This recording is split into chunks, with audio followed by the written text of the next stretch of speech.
প্রথমে বাইন্যান্সে যাবেন, গিয়া আমরা যেখানে আছে সেখানে তো আছি, থাকার পরে আমরা যাব হলো আমাদের স্পট ওয়ালেটে। ঠিক আছে, স্পট ওয়ালেটে এসে আমাদের ইউএসডিটি দেখাচ্ছে যে 100। ওকে, সো এখন আমরা করব কি, এটাকে ট্রান্সফারে ক্লিক করব। ট্রান্সফারে ক্লিক করে এই যে দেখেন স্পট টু ফান্ডিংয়ে, এবার বিটিসিতে ক্লিক করে আমরা ইউএসডিটি সিলেক্ট করে নিব, নিয়ে ম্যাক্স ম্যাক্স দিলে চলে আসবে। দেখেন 100 পয়েন্ট এত আসছে, আমরা অত দরকার নেই, আমি 100ই দিব, 100 সেল করলাম। ওকে, এবার কনফার্ম। এই যে কনফার্ম হয়ে গেল, দেখেন আমার ইউএসডি ব্যালেন্স 0 হয়ে গেছে, ইউএসডি এখন নাই। এবার আমরা যাব পাশে ফান্ডিংয়ে। ফান্ডিংয়ে গেলে আমাদের এখানে দেখেন $100 দেখাচ্ছে। এবার আমরা P2P-তে যাব, গিয়ে এখানে এটা বাই রেট হলো এটা। এবার আমরা সেলে যাব, সেলে যেয়া আমরা ভালো একটা ছেলেকে খুঁজবো যে ভালো লেনদেন করতে পারে। সবসময় দেখবেন যে রেটিং কার কত।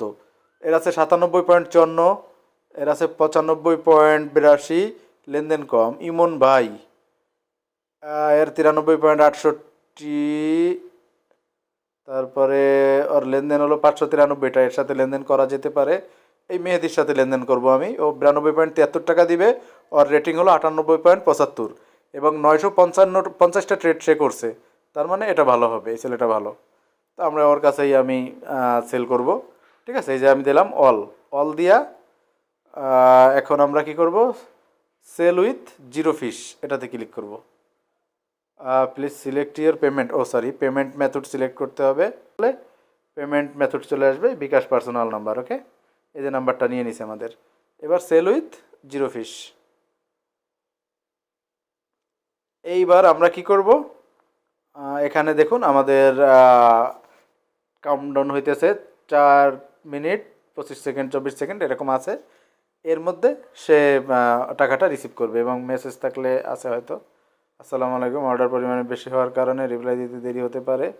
ও আচ্ছা, মানে বয়সে একটা দিছে, তার নাম্বার দিছে, ছেলেটা ভালো, মানে এর লেনদেনটা মনে হচ্ছে ভালো, বুঝছেন, রেটিং ভালো, ও লেনদেন করছে বেশি, সো এর সাথে করা যায়। তো এখন আমরা ওয়েট করতেছি, ও দেখি কতক্ষণ লাগায়।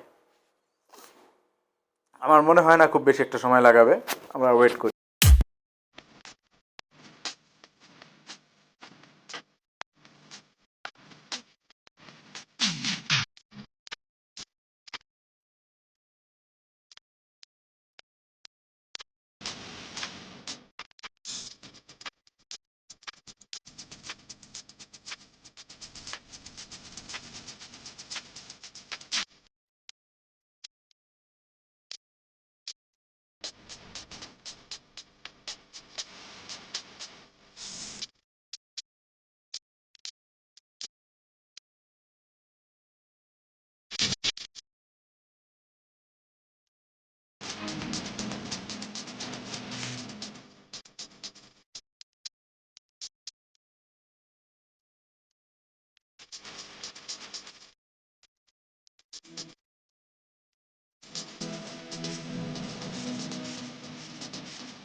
এখন আমার টাকাটি চলে এসেছে মেবি, এই দেখেন কত, 9,263 টাকা। ওকে, 9,273। ও বলেছিল টার্মস কন্ডিশনে যে আমাকে 10 টাকা কম দিবে, এই যে বলেছে শুধুমাত্র বিকাশে 10 টাকা কম পাবেন, সেন্ড মানি বা ব্যাংকে ট্রান্সফার করার কারণে বিকাশ 10 টাকা ফি কেটে নেবে, তারা বলতেছে এটা আর কি। ঠিক আছে, তো মোটামুটি লেনদেন ক্লিয়ার। সো এখন আমরা কি করব, যদি আমাদের সাথে বিটলামি করতো আমরা অ্যাপিল করতাম, বাট সে কিছু করে নাই, তাই আমরা কনফার্ম দিব। ওকে, সে বলছে attention please sure the log in the, সে বলতেছে যে তুমি তোমার টাকা পাইছো কিনা, আমরা ওকে দিয়ে কনফার্ম দিব।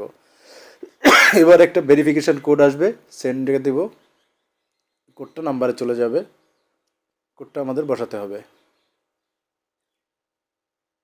খুব সোজা, এগুলো কোনো ব্যাপার না। 62 0 88 7, 0 88 7, সাবমিট, ব্যাস ডান, ডান হয়ে গেল। ওকে, এখন এই লোকটারে ধরেন আমার সঙ্গে লেনদেন ভালো করছে, কিন্তু আমাকে লং টাইম বসায় রাখছে।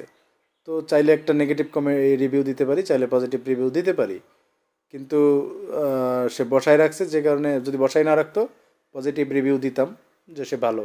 বাট অনেকক্ষণ বসায় রাখার কারণে নেগেটিভ দিলাম না, যেহেতু লেনদেনটা হয়েছে, যে কারণে আমি পজিটিভও কিছু দিলাম না। ঠিক আছে, দ্যাটস ইট। এবার আমরা বের হয়ে যাব। এখানে দেখবেন এবার আমাদের ফান্ডিংয়ে কোনো টাকা নাই, এখানে রিলোড করলে জিরো। ঠিক আছে, আমাদের জিরো হয়ে গেছে। সো যা হওয়ার তাই হয়েছে, টাকা পেয়ে গেছি, দ্যাটস ইট।